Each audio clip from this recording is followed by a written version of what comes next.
أعوذ بالله من الشيطان الرجيم بسم الله الرحمن الرحيم والحمد لله رب العالمين والصلاة والسلام على أشرف الأنبياء والمرسلين نبينا محمد وعلى آله وصحبه أجمعين وأنا أشهد أن لا إله إلا الله وحده لا شريك له وأن محمدا عبده ورسوله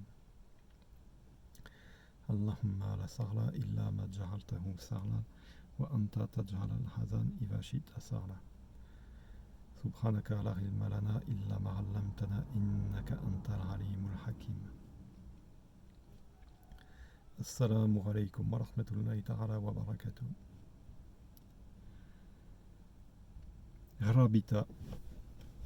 Qu'est-ce que la Rabita? On se demande souvent donc à quoi sert vraiment la Rabita et en quoi ça consiste. En réalité, c'est très simple. La Rabita consiste à penser au shir de manière à l'avoir en tête, tout simplement. C'est pas plus compliqué que ça. Mais pourquoi est-ce qu'on doit penser au shir alors que l'objectif c'est Allah, alors que ce qu'on vise c'est Allah subhanahu wa ta'ala? Et bien là encore c'est très simple.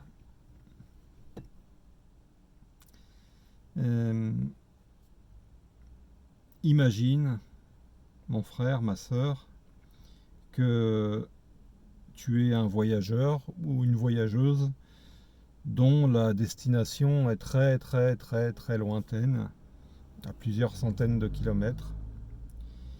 Et donc ta destination, tu la vois pas à l'œil nu. Logiquement, tu peux pas l'apercevoir. Et pour atteindre cette destination, donc, tu dois parcourir de très très très grandes distances, traverser de grands espaces qui te sont totalement inconnus.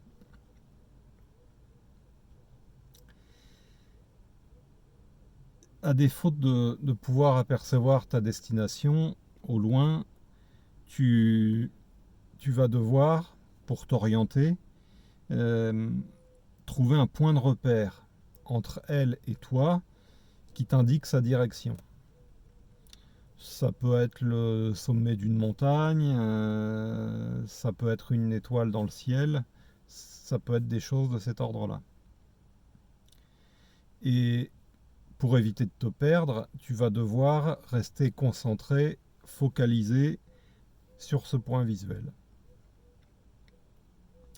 La Rabita, c'est exactement le même principe. Le dhikr, c'est un voyage dans les mondes invisibles. Les mondes invisibles incommensurables. Et ta destination est Allah, subhanahu wa ta'ala, dont tu n'as pas la moindre perception à travers ces immensités parsemées de pièges et d'obstacles. Le Malakut, par exemple, est peuplé de djinns qui te tendront des pièges pour te détourner. Mais il est aussi le domaine de ta propre âme instigatrice, de ta nafs, qui ne manquera pas d'égarer tes pensées dans tout ce qui la passionne et dans tout ce qui la préoccupe.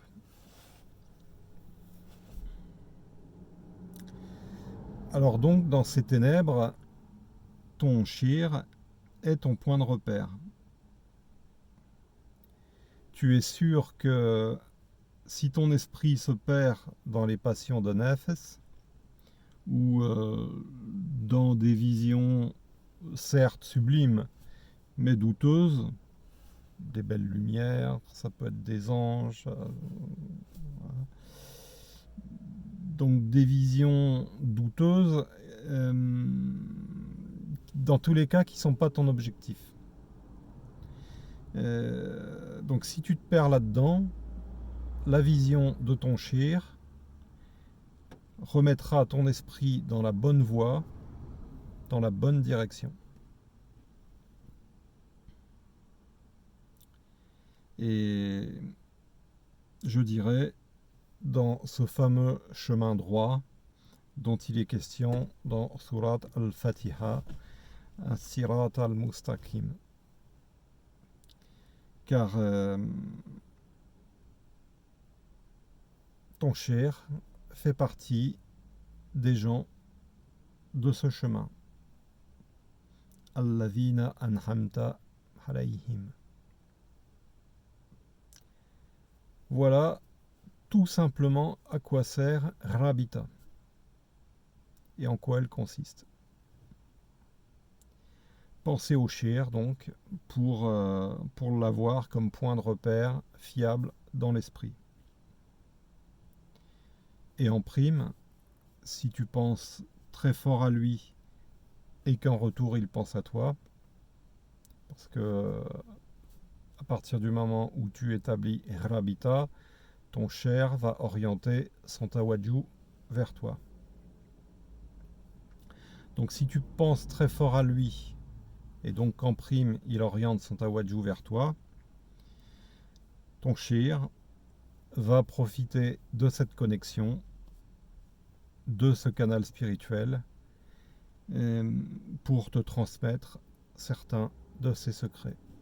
C'est tout le mal que je te souhaite, Inch'Allah, mon frère, ma sœur. Assalamu alaikum wa rahmatullahi ta'ala wa barakatuh. Subhanaka, subhana rabbika rabbil izzati amma yasifun wa salamun ala al-mursalin walhamdulillahi rabbil alamin.